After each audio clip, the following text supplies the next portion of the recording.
So, hi everyone, and welcome to this kind of just spontaneous, quick episode. Yeah, I know I'm going to do my Fallout episode, but it's coming this weekend, and I saw some movies like over the weekend, and I was like, you know what? I really want to talk about them, so I am. Today we have three very special movies to talk about, three very different movies, but I'm super excited. So yeah, and also if you hear anything, it's my cat like running, having the zoomies running from one place to another in my small apartment. So that is why you might hear a few noises. And also Butler's looking very dapper today with his little crawfish attire. I know it's not the proper crawfish season in Sweden yet. We usually have crawfish dinners in August. It's called kräftskiva. But I saw this today and it was so cheap, and I was like, you know, Butler, he hasn't had any proper attire in a while, so I wanted to be nice to him. So yeah, let's move on to the first film of today, which is called Puppet Killer. Yes, so Puppet Killer is from 2019. It's directed by Lisa Ovis. It's starring Alex Panovich, Lee Majop, Lisa Durrupt, Richard Hammond, Gigi Sol Guerrero, Kyle Casey. Yes, so in this one, we have this kid called Jamie. He is very attached to this puppet that he gets from his mom. And when she suddenly passes, he has this kind of an unhealthy obsession with this puppet, and he also loves, you know, horror movies at a young age. And then his stepmom, eventual stepmom, doesn't really approve of any of these activities and tries to take the puppet away. But when she does, during that night, she gets killed. Yeah, so we don't know, was it a puppet? Was it the actual child? Was it someone else?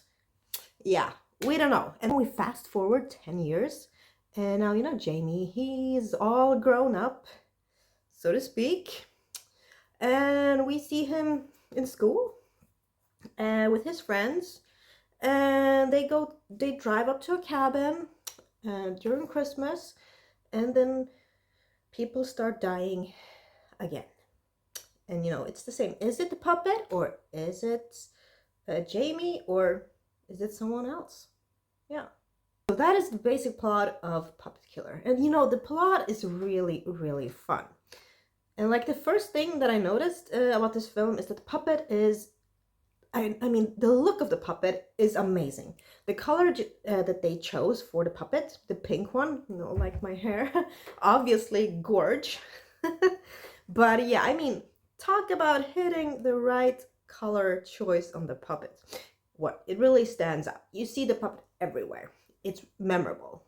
It's gorgeous. It's pink like my hair. I mean, the list of pros just goes on and on. So I mean, good choice on picking that one. So there's this weird kind of thing. Like I was watching it with some friends and I noticed this, and I was like, guys, you're seeing what I'm seeing here, right? They're like, yeah.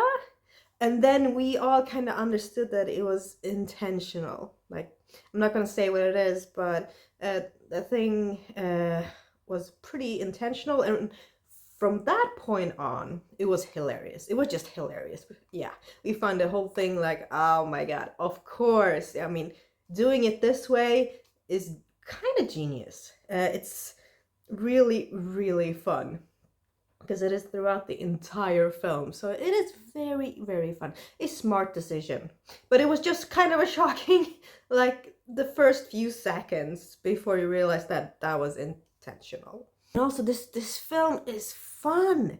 It's, you know, it's made with like homages to older slasher movies, to like Friday the 13th, which you might have noticed from the poster here, and even like Halloween and Freddy Krueger, and yeah, just a lot of fantastic fun details in this film. And we were like hoping for, we're like, okay, they've done this. Hopefully they will do an homage to this, and it happened. And I mean, it was such a fun, enjoying experience watching this film. I mean, if you're gonna do a puppet killer movie, then you definitely want to do it like Lisa Ovis did. I mean, the script is fun.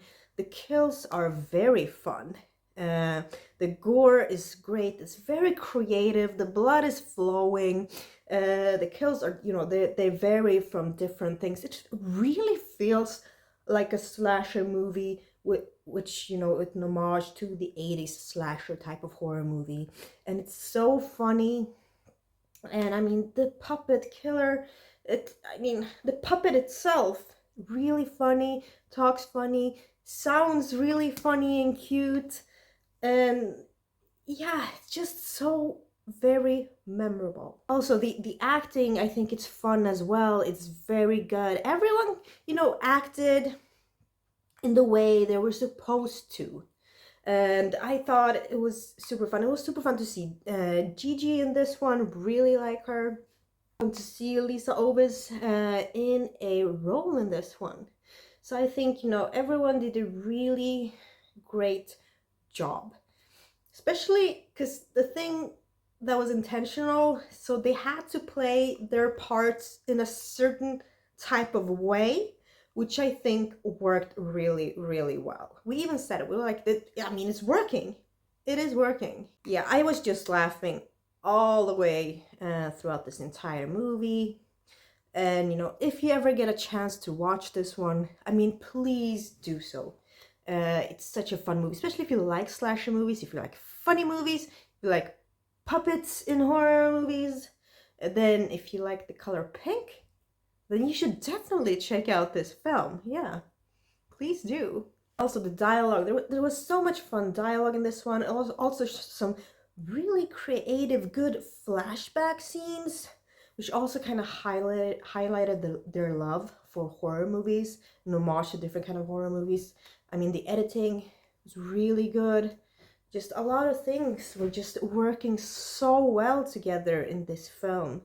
And I'm so happy because this is a, you know, low budget indie horror film, and it just worked out so well. So I'm really happy for Lisa Ovis and the team. And yeah, so do yourself a favor. If you get a chance to watch this film, please do so. How many puppet killers or killer puppets? We don't know. Will this movie get from me? I'm giving it a 9 out of 10. Yeah, 9 out of 10. Really fun film, as I said. I mean, yeah, I can't like rave about this movie enough. So when I saw this movie, I was like, of course I want to talk about this film, need to talk about it on my channel, just need to get everything that I'm feeling and thinking about the film just out to you guys, so that you can, you know, take it all in and watch the movie for yourself, and hopefully like it as much as I did. But let's move on to the next film. Okay, so the next film is a bit different. It is kind of the sci-fi type genre, so to speak. It is called Eve of Destruction. It's from 1991. It's directed by Duncan Gibbons. Yeah, if you see me looking down sometimes, it's because I notepad, and sometimes I can't remember all of the names of people. So yeah, that is why. So in Eve of Destruction, starring Gregory Hines, Renee Sudendijk, Michael Green, Kurt Fuller, and John M. Jackson. So in this one, we have this doctor called Eve, and she has managed to kind of make copies of herself, which are kind of like robots. And one of these copies are present during a robbery, and then the robot kind of goes amok. You know, the off switch is not working. So the robot is roaming around, causing violence, you know, not feeling anything, so just doing horrible things. And then this team hire Gregory Hines' character, who is an expert in terrorist threats and like how to deal with these types of situations. So he has been designated to find the Eve copy and destroy her, terminate her. Yeah, have the basic plot for Eve of Destruction. And I mean, when you look at this film, you do get a lot of Terminator vibes. You're like, okay, they were really trying to cash in on the Terminator movies. I mean, for sure. Not as good as Terminator 1 or 2, obviously. But I think it's still a, kind of fun and enjoyable film in itself. If you kind of disconnect your mind from the thought that this is a Terminator movie, then it is kind of a fun movie. It has like a lot of like hilarious scenes where Eve just goes haywire on people, and some people do deserve it. So it's not like she's just killing random innocent people. She's killing some people who deserve it. But of course, ultimately something really bad is going to happen, so she has to be found and terminated. But I kind of do like the Eve, kind of her transformation along the way. She finds new clothes, she tries out new things. But the thing is, she also has the real Eve's kind of memories inside her. So she's kind of struggling with that.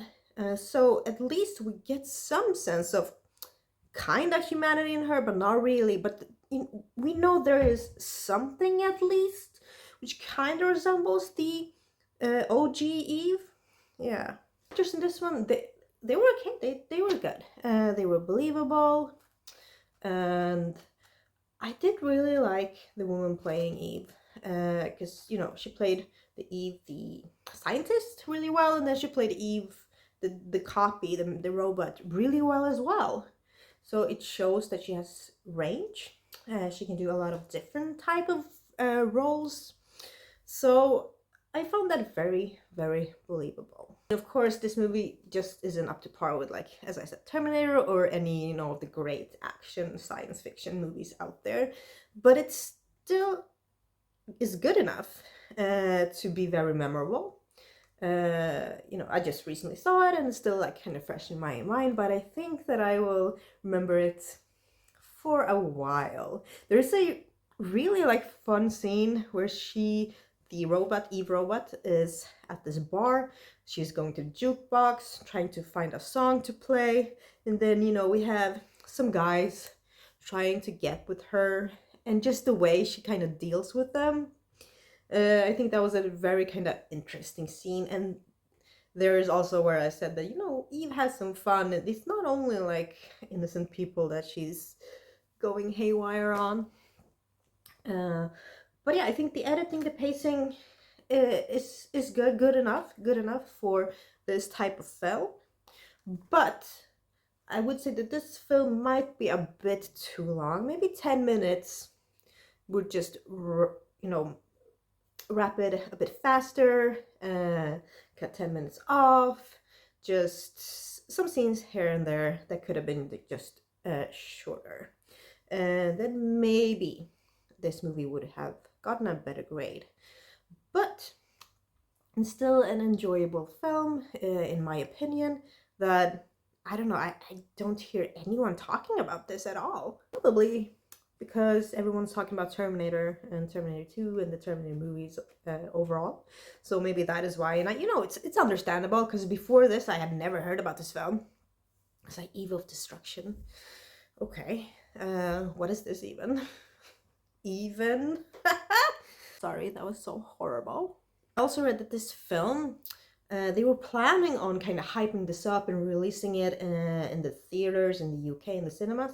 But after it kind of flopped in the US during its cinema course, they decided to release it straight to video instead. So yeah, maybe that is why not a lot of people are talking about this.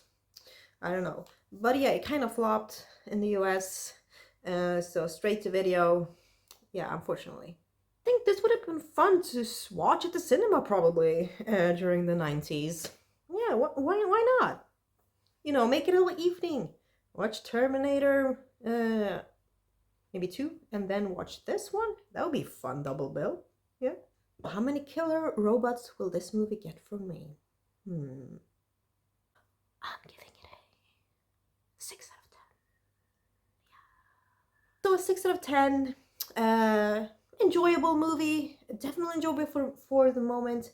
I would definitely rewatch this movie. It's a fun one, and you will probably laugh with your friends and have a really good time. So yeah, I mean, if you ever get a chance to watch this, then please do so. Let's move on to the last review in this episode. Hey, and now we have kind of slasher type of horror thriller, and it's called Night Game. It is from 1989. It is directed by Peter Masterson, Roy Scheider, Karen Young, Lane Smith, Richard Bradford, and Paul Gleason, and Carlin Glynn. So in this one, we have a killer that stalks kind of young blonde women and slashes their throat with a hook, so to speak. And then we have this Texas police, Scheider. He's trying to catch the killer. I mean, the plot is very, very, very basic. And yeah, I mean, this movie doesn't really feel that intricate, so to speak. The script is kind of simple, and also it has something to do with baseball, obviously. It seems that whenever there's a hyped up pitcher in the team, whenever they have a night game, like winning night game, then someone gets killed. That is kind of the connection between the baseball games and the killer in this film. This was a film that I've never heard of before, and I just stumbled upon it, and I was like, from 1989, you know, the 80s were a great time for horror and slasher and thriller movies, and I was like, okay, you know, let's give this a watch. Roy Scheider's in this one, you know, he was playing Chief Brody in Jaws, and also the woman that his fiance in this one, Karen Young, she played Carla Brody in Jaws: The Revenge. So no, they already have that connection from the Jaws series, and then they play a couple in this one. You know, I was kind of interested to see what this movie had to offer. Like the intro scene, it was quite intriguing. The build-up was kind of exciting. The SFX weren't the best in that scene. I mean, I would have liked to see more. I think what we saw in that scene was too little. It could have been more graphic, like more gore. I think this movie would have been better with more graphic scenes. Definitely, it felt like they copped out. It felt a bit cheap. They cut some stuff. I mean, we still got to see some stuff. Some blood here and there, of course, and some aftermath of the gore. But I wished we could have just seen some more graphic scenes in the moment, like some more cutting and slashing, things, you know, maybe more from the killer point of view. That would have been kind of intriguing. Say there was like a mirror scene, like when you go to a fun house where they have all the mirrors. In Sweden we call it Lustiga huset. When you go there, you know, they have all these fun mirrors that make you look kind of disordered and you look funny. They have the scene, two girls are in there, and suddenly one of them kind of faces the killer, but we see him, but he's all distorted. So that is a fun, clever way to kind of show him, but not really. Like, we still don't know who it is because he looks very weird. So it's not like I'm going, I know exactly who the killer is now. Because yeah, he looks very strange, but that detail is so effective, especially in that scene. And I was really happy that they did that. I was like, okay, I know the killer is coming, but when I saw that, I thought, wow, what a fantastic scene! What a great way to kind of expose the killer, but also not.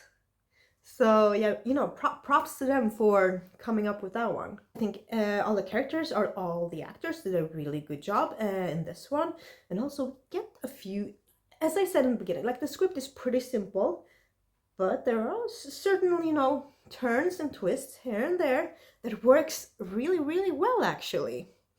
Uh, yeah, but I have to say, like, the movie is not really that memorable at all. So I think that's the uh, issue with this film. It's not really that memorable when you think of other slasher movies and horror movies and thrillers that came like during the same year. 89 was an amazing strong year for horror, especially slasher movies.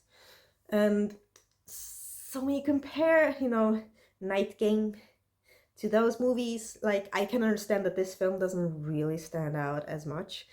Probably because, when you think slasher movies, this type of serial killer, slashing victims, you think about the graphic scenes, fun kills. And this movie just doesn't live up to that. As it could. It really could. And I don't know if I saw like a cut version. Maybe I did. And in that case, sorry. But yeah, I just hoped for more fun and graphic gore, which would have just made this a much higher grade for me and a much more memorable and unique film among a lot of, movies during this time period. But I have to say, I do kind of like the ending. I kind of liked how we got some details and, bits of a puzzle here and there.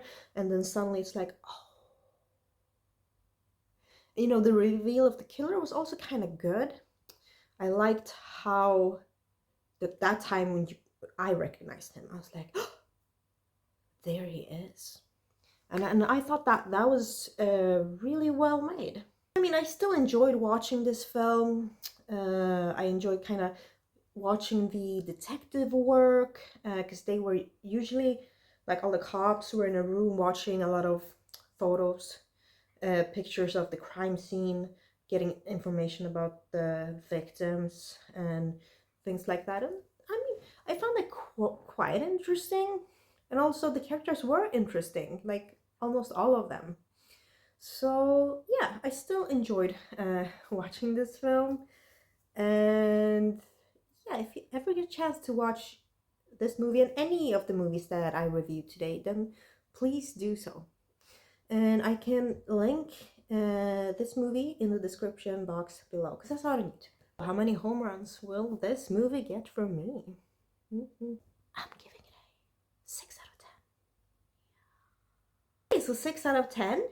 Enjoyable film, just like the previous one. Evil Destruction also got 6 out of 10, and then we started out really strong with Puppet Killer getting a 9 out of 10. So I mean, great episode, good films, and please watch them all. If you liked today's episode, please give this one a like, and also subscribe to my channel if you haven't already. It really, helps my channel, bump it up a bit and maybe getting it out there to a larger audience. And also, feel free to comment your opinions of any of these movies. And if you want to, you can comment a sports ball, like a tennis ball, basketball, baseball ball. Yeah, any of those will suffice. But yeah, thank you so much for watching, and I'll see you this weekend. Bye!